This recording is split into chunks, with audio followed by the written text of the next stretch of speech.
ጸሎታ ወበረከታ ያሃሎ ምስለ ኩልነ ሕዝበ ክርስቲያን ለዓለመ ዓለም።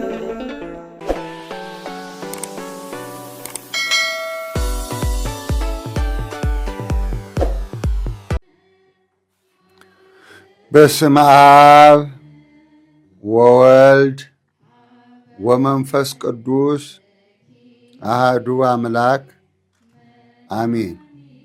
በስመ አብ ወወልድ ወመንፈስ ቅዱስ አሐዱ አምላክ አሜን። ውድ ተመልካቾቻችን እንደምን ሰነበታችሁ? እንደምን ከረማችሁ? አስቸኳይ መረጃ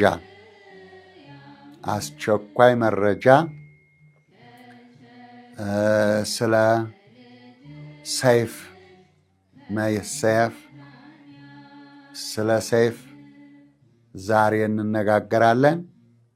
ስለዚህ አስቸኳይ መረጃ ነው። ሁላችሁም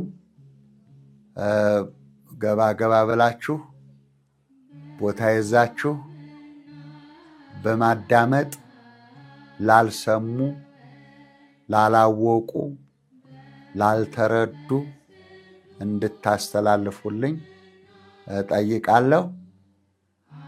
አምላካችን መድኃኒታችን ኢየሱስ ክርስቶስ ሆይ በሰላም በጤና ለዚህ ወር ለዚህ ዕለት ያደረስከን አምላካችን ክብር ምስጋና ላንተ ይሁን። አምላካችን እግዚአብሔር ሆይ ልመናችንን ጸሎታችንን ስለ እናትህ ስለ ድንግል ማርያም ስለ ጻድቃን ስለ ሰማዕታት ስለ ቅዱሳኑ ሁሉ ብለህ ማረን፣ እራራልን፣ ይቅር በለን። የሞቱትን ነፍስ ማረልን፣ የታሰሩትን አስፈታልን፣ በየሆስፒታሉ የተኙትን ማረልን፣ አስተምርልን። ጌታ ሆይ በስደት በፈተና በመከራ ያሉትን በቸርነት አስባቸው። ጌታ ሆይ እኔንም ባሪያህን ገብረ መስቀል አስበኝ። ኢትዮጵያን ይቅር በል፣ ለዓለም ሁሉ ሰላም ስጥ። እውነቱን ሁሉ እንድታስተምረን እንለምንሃለን። አቡነ ዘበሰማያት ይትቀደስ ስምከ። ለአብ ለወልድ ለመንፈስ ቅዱስ ምስጋና ይሁን ዛሬም ለዘወትርም እስከ ዘላለሙ ድረስ አሜን። የዛሬው መልእክቴ አስቸኳይ መረጃ ነው። ዛሬ እንግዲህ የዋናው ላስጨብጣችሁ ላስረዳችሁ የፈለኩት ኢትዮጵያውያን ክርስቲያኖች ምን ሲሆን ነው ሰይፍ ሊያነሱ የሚችሉት? ምን ሲሆን ነው? የቱን ቀይ መስመር ሲታለፍ ነው ኢትዮጵያውያን ክርስቲያኖች ሰይፍ የሚያነሱት? ምን ቀይ መስመር ሲታለፍ ነው? አዎ ይሄን ላስረዳችሁ ነው። ምክንያቱም ሰይፍ ገጀራ መሳሪያ ይዞ መውጣት አያቅትም። መዘዙ ግን ብዙ ነው። ወገኖች ማንም ቢሆን የእግዚአብሔርን ፍጡር እግዚአብሔር የሰጠውን ነፃነት ሲገፈፍ የግድ ሰይፉን ያነሳል። ግን ነጥቦች አሉ፣ የሚታለፉና የማይታለፉ፣ በትዕግስት የሚታለፉ፣ በትዕግስት የማይታለፉ። ከጥንት ሲወርድ ሲዋረድ የመጣ እስከዚህ ድረስ የደረሰ ትውፊት አለ እና ያን ትውፊት በደንብ ክርስቲያኖች እንድትረዱ ሙስሊሞችም እንድታዳምጡ ነው የምፈልገው። በደንብ እንድሰሙ ትፈልጋለሁ። ሌላው ባለፈው ቅዳሜ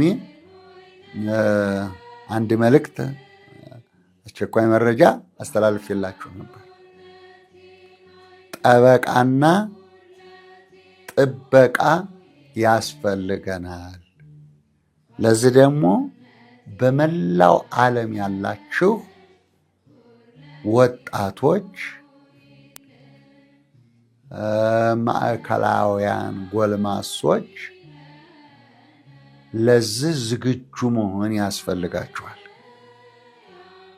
ጠበቃና ጥበቃ አንድ ድምፅ ያለው የሙስሊሙ፣ የኦርቶዶክሱ፣ የካቶሊኩ፣ የፕሮቴስታንቱ አንድ ድምፅ። ተለያይተን አይሆንም ብያችኋለሁ። አንድ ድምፅ እንሁን። ቤተ እምነቶች ሲነኩ፣ ክርስቲያኖችም ሙስሊሞችም ሲነኩ ድምፅ የሚሆን ያስፈልጋል። አሁን በቀደም በባህር ዳር ዩኒቨርሲቲ የተሰማው ድምፅ ጥሩ ነው። በዛ ነው መቀጠል ያለበት። ልክ እንደዚህ የሚሆን ድምፅ ያስፈልጋል እና በዚህ በዩኒቨርሲቲው ድምፅ በግዕዝ በአማርኛ አድርገው ጥሩ ድምፅ ነው የተሰማው። ልክ እንደዚህ ደግሞ ከዓለም ዳርቻ እስከ ዓለም ዳርቻ አንድ አይነት ድምፅ ሳይከፋፈል ሳይለያይ አንድ አይነት ድምፅ እንዲሆን፣ የአንበሶች ድምፅ እንዲሆን መልእክት አስተላልፌላችኋለሁ። የባህር ዳር ዩኒቨርሲቲ ይህን ስለጀመራችሁ ከልብ አመሰግናለሁ። ሌሎችም መቀጠል ያለባችሁ ይመስለኛል።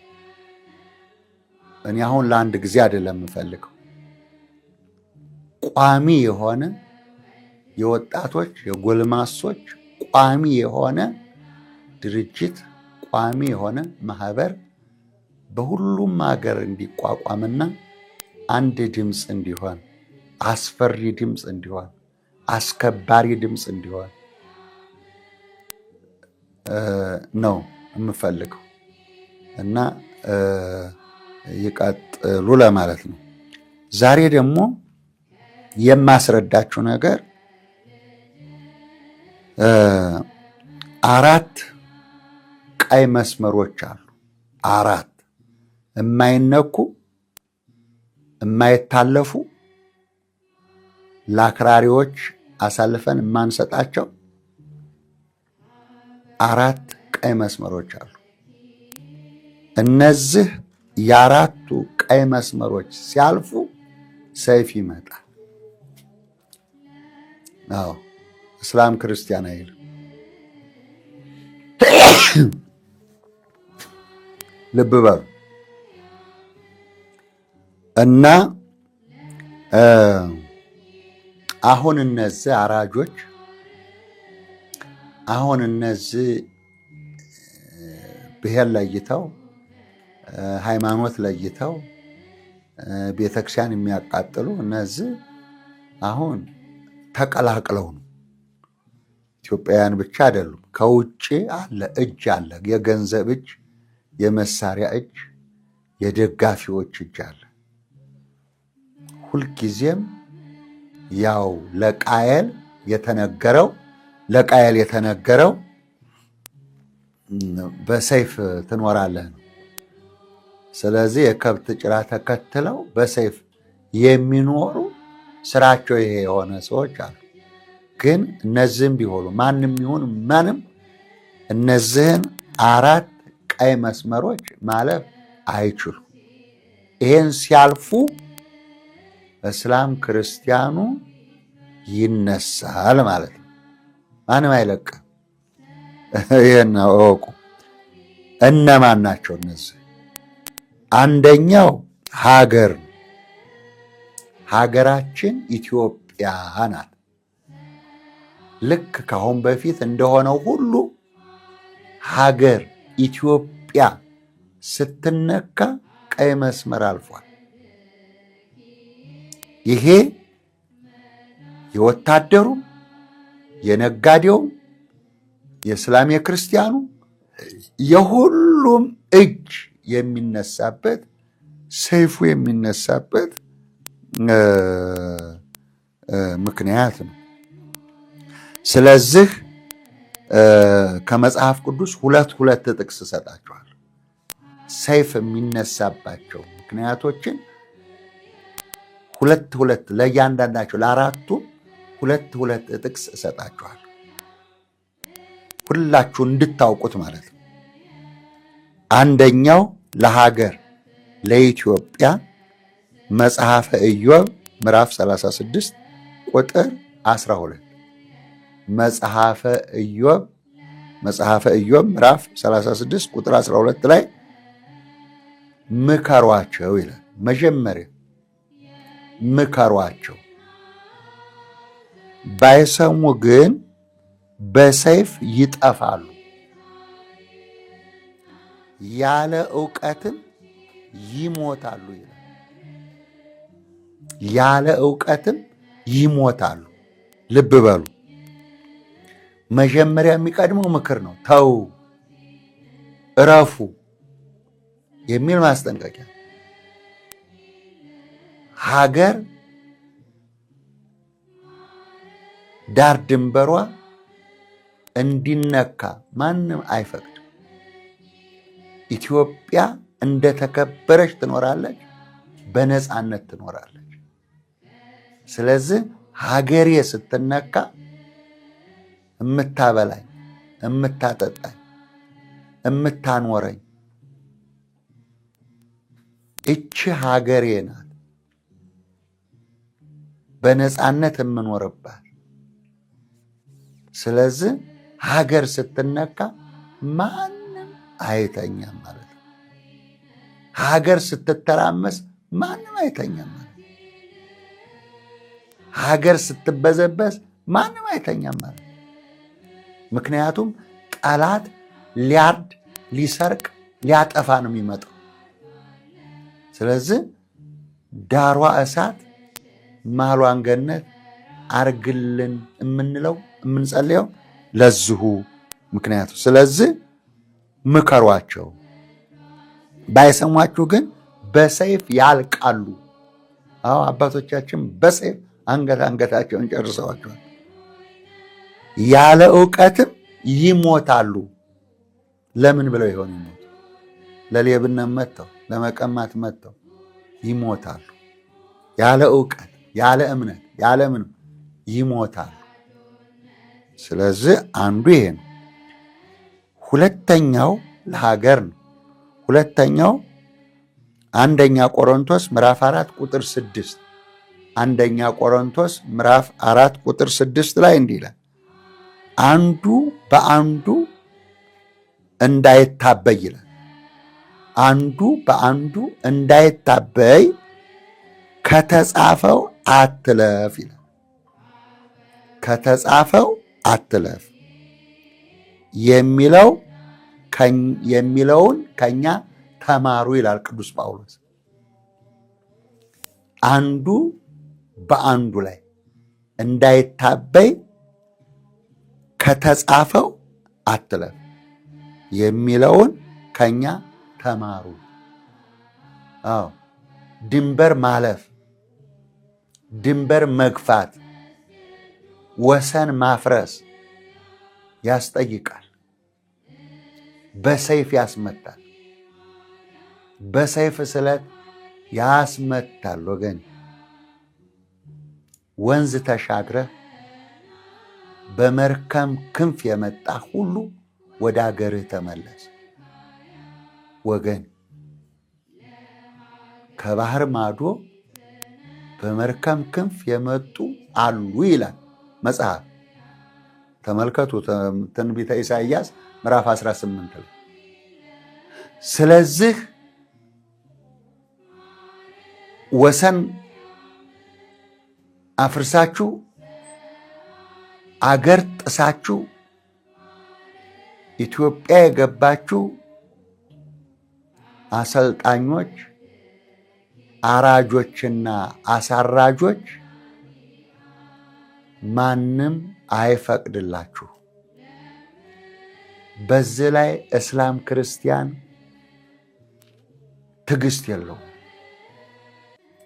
ጤነኞቹን እስላሞች በሽተኛ የምታደርጉ፣ ጤነኛውን ክርስቲያን በሽተኛ የምታደርጉ በግድ ጦርነት ካልተቀሰቀሰ ብላችሁ ክብሪት የምትጭሩ እጃችሁን ሰብስቡ። እጃችሁን ሰብስቡ። መከራው ለሁሉም ስለሚተርፍ ማለት ነው።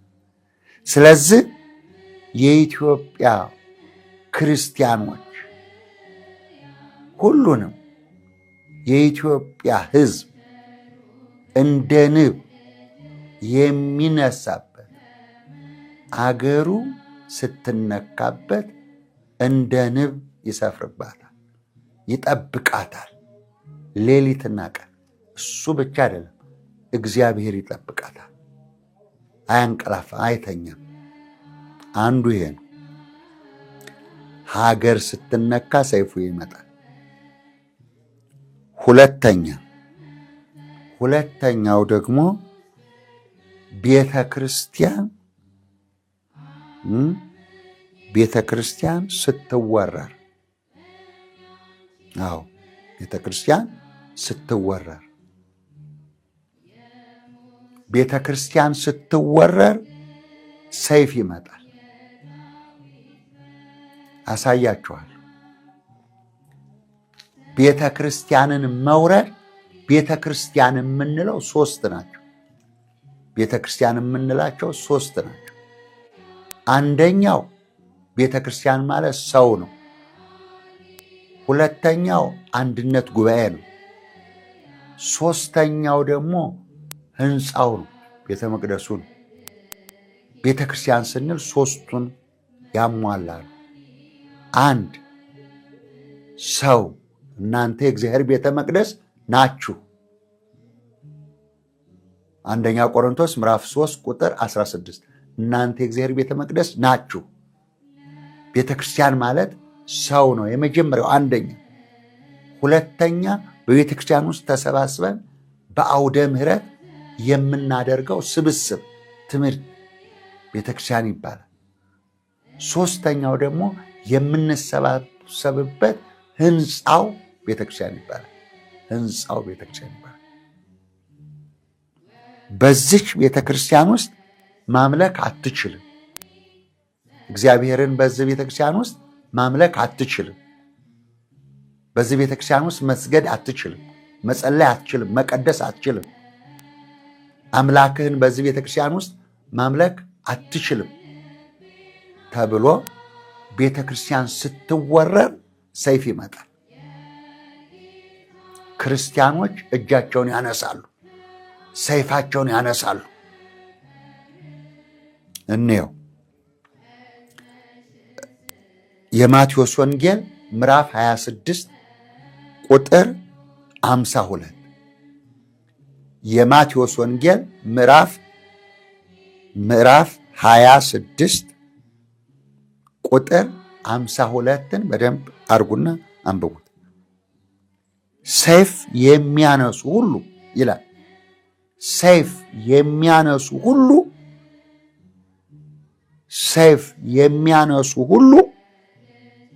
በሰይፍ ይጠፋሉ።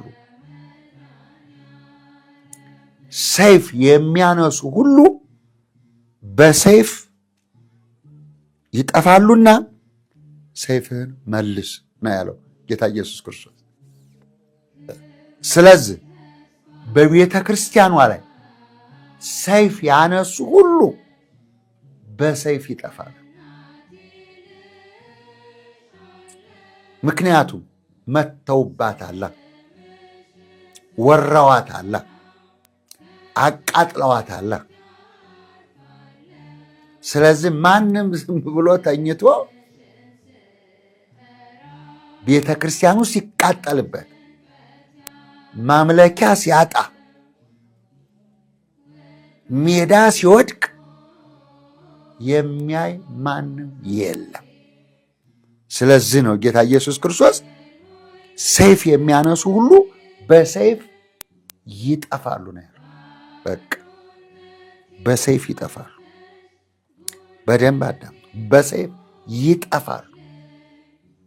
እናጠፋቸዋል። እግዚአብሔር ደግሞ ከኛ ጋር። ሁለተኛ ጥቅስ ልስጣችሁ። የተደረገውን አንደኛ መጽሐፈ ሳሙኤል ምዕራፍ 15 ቁጥር 32 አንደኛ ሳሙኤል በላች ሰይፍህ ዛሬ አንተን ትበላለች፣ ዛሬ አንተን ትበላለች ብሎ ሳሙኤል አጋግን በእግዚአብሔር ፊት በሰይፍ ቆራረጠው ይላል። አረመኔ ስለነበር የአማሌቃውያን አለቃ አጋግን በሰይፍ ቆራረጠው። በማን ፊት? በእግዚአብሔር ፊት። ቤተ ክርስቲያንን የሚያቃጥል ይቆራረጣል። ክርስቲያኖችን የሚያርድ ይቆራረጣል፣ ይከተፋል። ይግባችሁ፣ በደንብ ይግባችሁ። አክራሪዎች፣ ያልገባችሁ፣ ያልተማራችሁ፣ በሰው ደም የሰከራችሁ ይቆራረጣል፣ በሰይፍ ይጠፋሉ ነው ያለው። ይህ አጋግ ብዙ ሴቶችን ሆዳቸውን ሰንጥቋል። ይህ አጋግ ብዙ እናቶችን ያለ ልጅ አስቀርቷል። በሰይፍ እየቀላ ያረደ በደም የሰከረ ነገር ግን በሳኦል እጅ ወድቆ ተማርኮ ሲመጣ ሳሙኤል የእግዚአብሔር ነቢይ ሳሙኤል በእግዚአብሔር ፊት በሰይፍ ቆራረጠው። የእግዚአብሔርን ቤት የምትደፍሩ፣ እግዚአብሔር የምትዳፈሩ፣ የምትጋፉ ማንም ዝም ብሎ አይተኛም። ድምፁ የአንበሳ ድምፅ ነው። አዎ ይሄ ሁለተኛው ቀይ መስመር ነው። አንደኛው በሀገር ላይ ለሚመጣ፣ ሁለተኛው በቤተ ክርስቲያን ወረራ ላይ በሚመጣ ሰይፍ ይመጣል።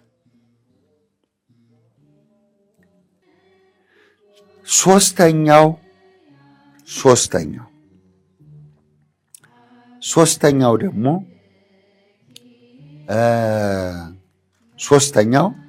ሕፃናትን እናቶች ሲደፈሩ ነው።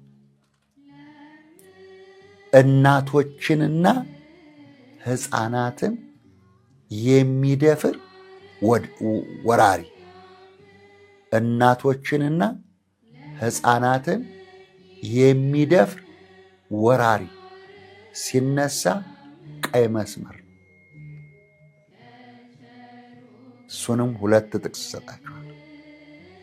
መዝሙረ ዳዊት 30 በቅንፍ 31 ቁጥር 18 መዝሙር 30 ቁጥር በቅንፍ 31 ቁጥር 18 ላይ እንዲህ ይላል፣ በድፍረትና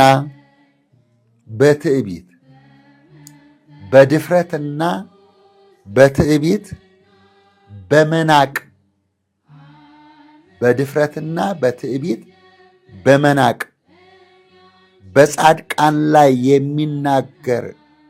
የሚናገሩ ከንፈሮች ሁሉ ዲዳ ይሁኑ። አዳምጧቸው። በድፍረት በትዕቢት በመናቅ በጻድቃን ላይ የሚናገሩ ከንፈሮች ዲዳ ይሁኑ።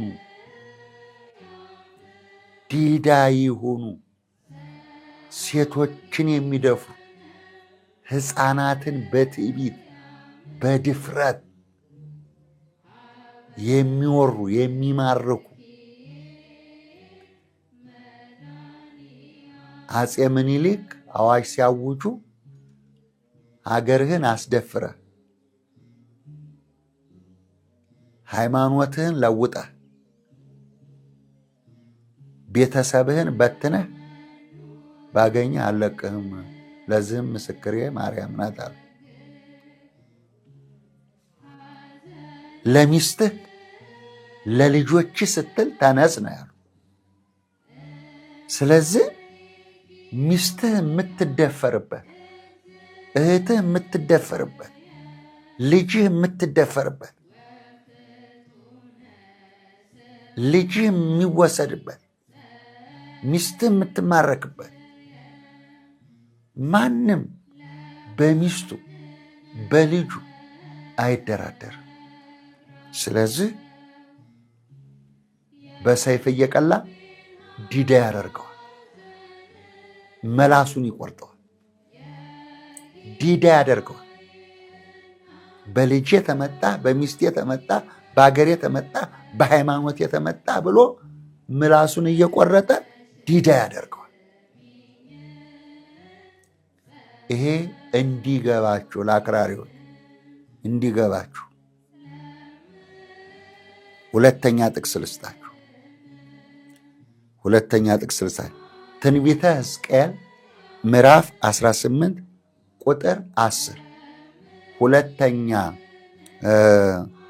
ጥቅሱ ትንቢተ ሕዝቅኤል ምዕራፍ 18 ቁጥር 10ን በደንብ ተመልከቱ።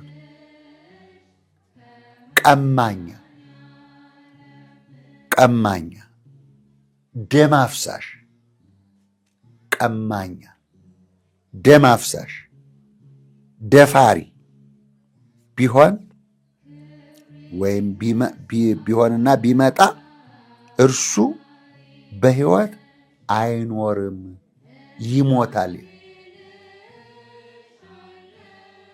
ቀማኛ፣ ደም አፍሳሽ፣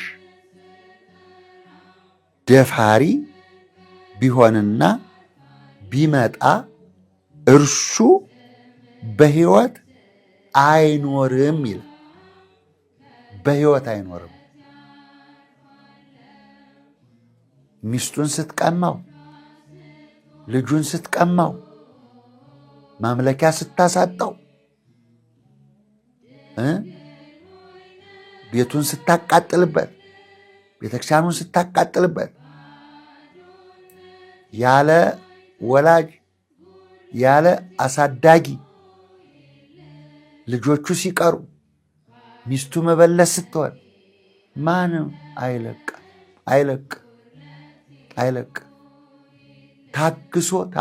ታግሶ ሲነሳ ወለቅ ያደርጋል።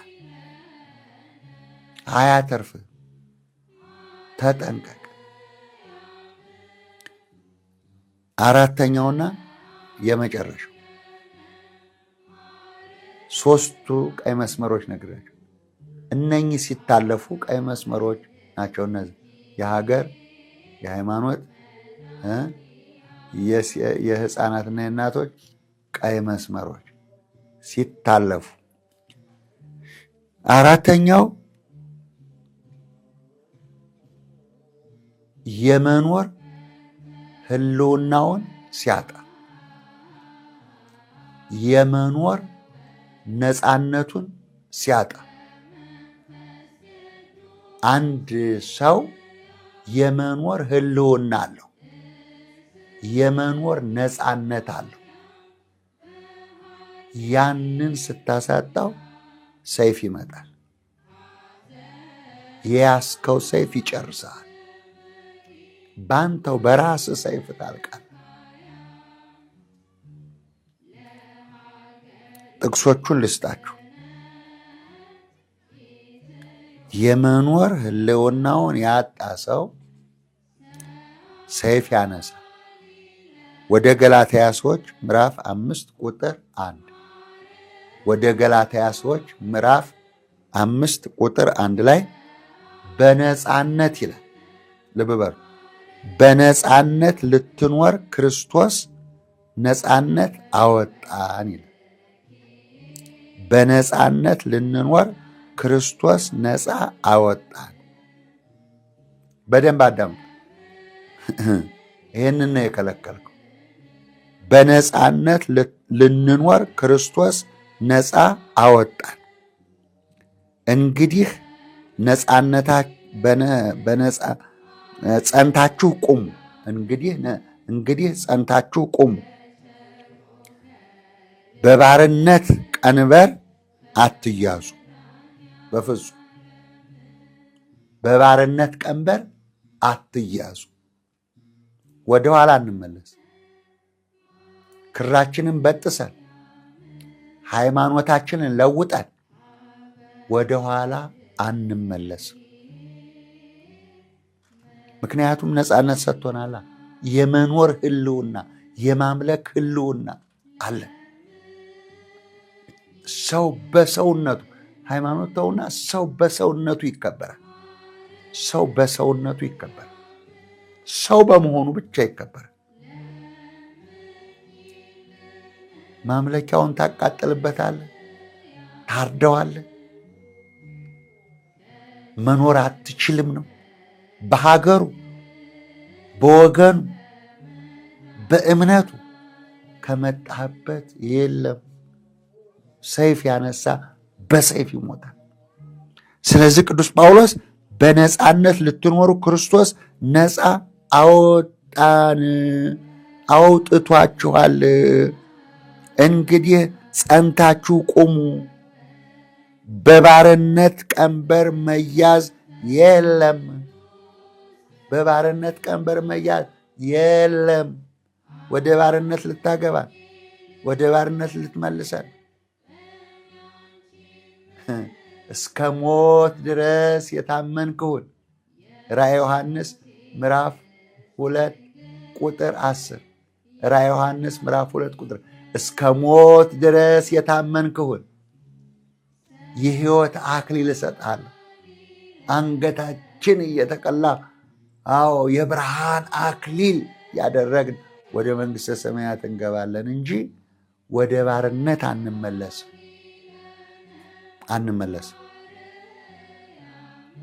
ያዕቆብ ምዕራፍ 2 ቁጥር 12 ያዕቆብ ምዕራፍ 2 ቁጥር 12 ላይ እንዲህ ይላል፣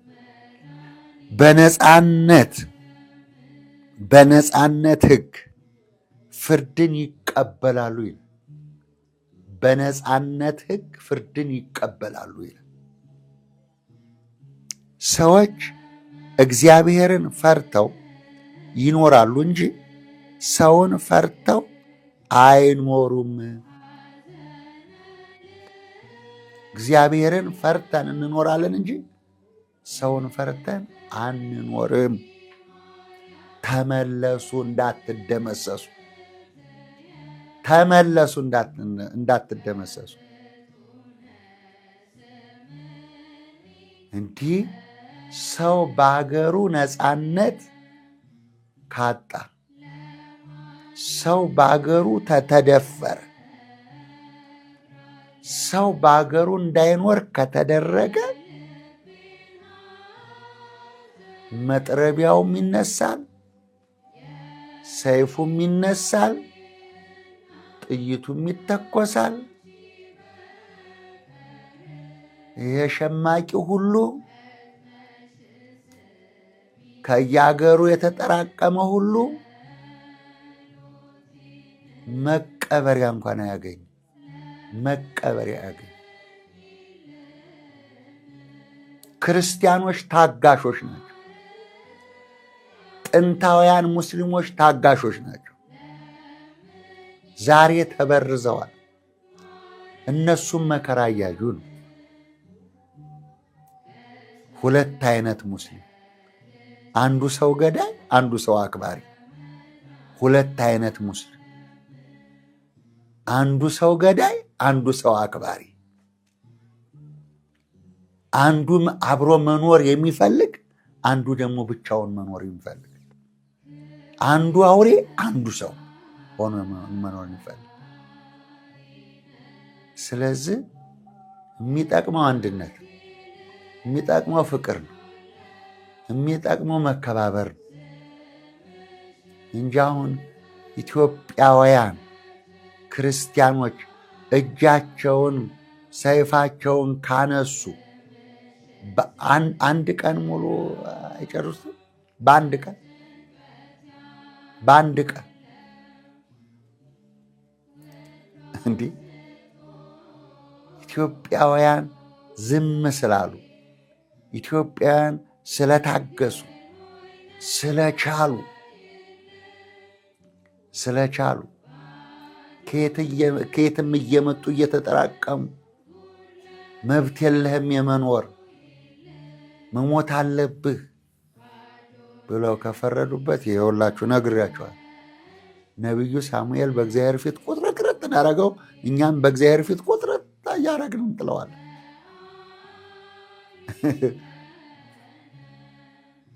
በሰይፍ የመታ በሰይፍ ይጠፋል።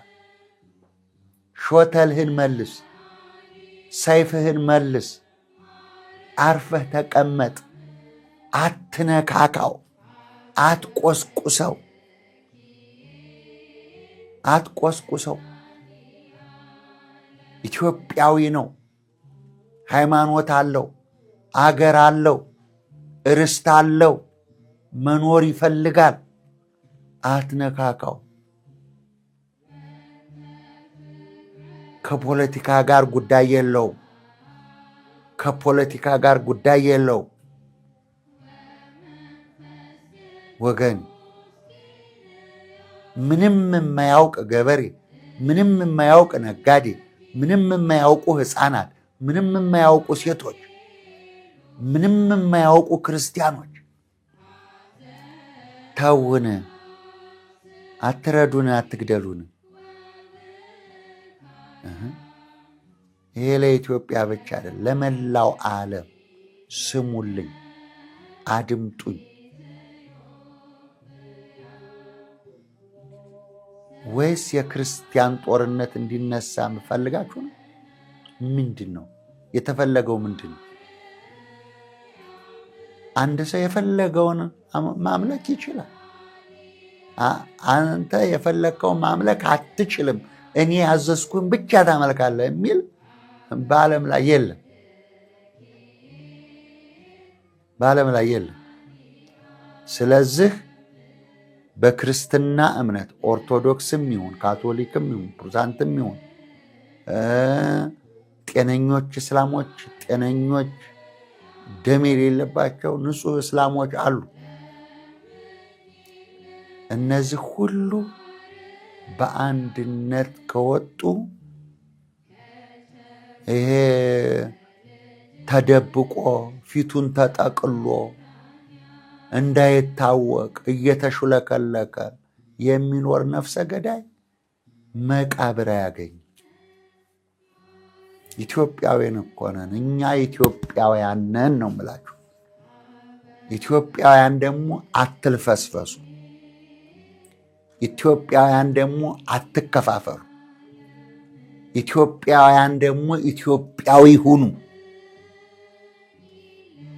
ቁሙ፣ ሀገርን ወገንን አስከብሩ። ፖሊስ፣ ሰራዊት፣ የኢትዮጵያ ጠባቂዎች ከእግዚአብሔር በታች አስከብሩ፣ ሀገሯን ጠብቁ። ኢትዮጵያ ሁሉም በነፃነት በመብቱ ይኖር። አዲስ አበባ ብቻ አይደለም፣ መላዋ ዳር ድንበሯ ኢትዮጵያ ከጠረፍ እስከ ጠረፍ ሙሉዋን ኢትዮጵያ መከበር አለበት። ሰው መሰቃየት የለበት። መንግስት ያለበት ሀገር እኮ መንግስት ያለበት ሀገር ነው። መንግስት ባለበት ሀገር ደግሞ ግማሾቻችሁ ካድሬዎች እንዲያው አትናገሩ፣ እንዲበሉ በቤተክርስቲያን እየዞራችሁ አትበል። ይልቅስ ሀገርህን አስከብር። በመድረክ ላይ ስለ አርሲ እንዳትናገሩ፣ በመድረክ ላይ እንዲህ እንዳትሉ በየቤተክርስቲያኑ እየዞራችሁ የምትናገሩ ካድሬዎች አላችሁ። አቁሙ። ለምን አንናገርም? የተቃጠለው ቤተክርስቲያን አይደለም? የታረደው ሰው አይደለም? ደም አይደለም የፈሰሰው? እንዳትናገሩ። ምኑን ነው ማንናገረው? መንግስት መግለጫ አውጥቶበት አራጆች እየተያዙ ባሉበት እውነት አይነገር ምን ማለት ነው? እውነቱ አይውጣ ምን ማለት ነው? ኢትዮጵያ እውነት ናች። እውነተኞች ይኖሩባታል። ግልጽ በሆነ ሁኔታ ይኖርባታል። ስለዚህ አሁን እኔ ጥሬ ለሙስሊሞች፣ ለጤነኞች የስልም ሙስሊሞች፣ ለጤነኞች ክርስቲያኖች፣ ክርስቲያንን ለምትሉ ኢትዮጵያውያንን ለምትሉ ለሙስሊም ለክርስቲያን ይሄ መልእክቴ እንዲደርሳችሁና ተከብረን ተፈርተን በሃይማኖት ጸንተን እንድንኖር መልእክቴ ነው። የፈሩትን የተንቀጠቀጡትን ሺህ ዓመት አይኖሩም። ተዋቸው፣ ይተኙ፣ እስኪመጣ ድረስ ይተኙ። ተዋቸው፣ ችግር የለም። ግን ኢትዮጵያዊ ይሆን ሃይማኖት አለኝ የምትል ቤተሰብ አለኝ የምትል ስለ ልጆች፣ ስለ ሚስቶች፣ ስለ ሀገርህ፣ ስለ ሃይማኖትህ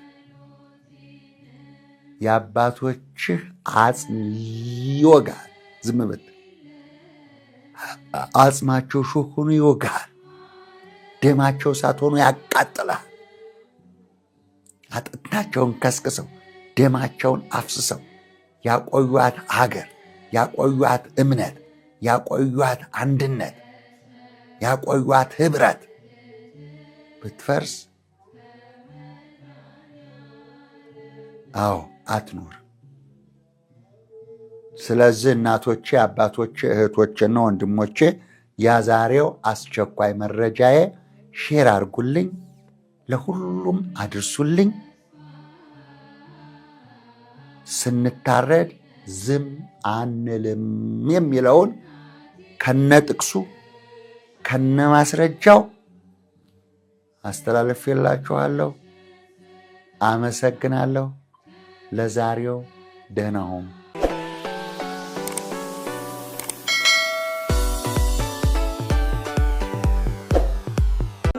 ጸሎታ ወበረከታ ያሃሎ ምስለ ኩልነ ሕዝበ ክርስቲያን ለዓለመ ዓለም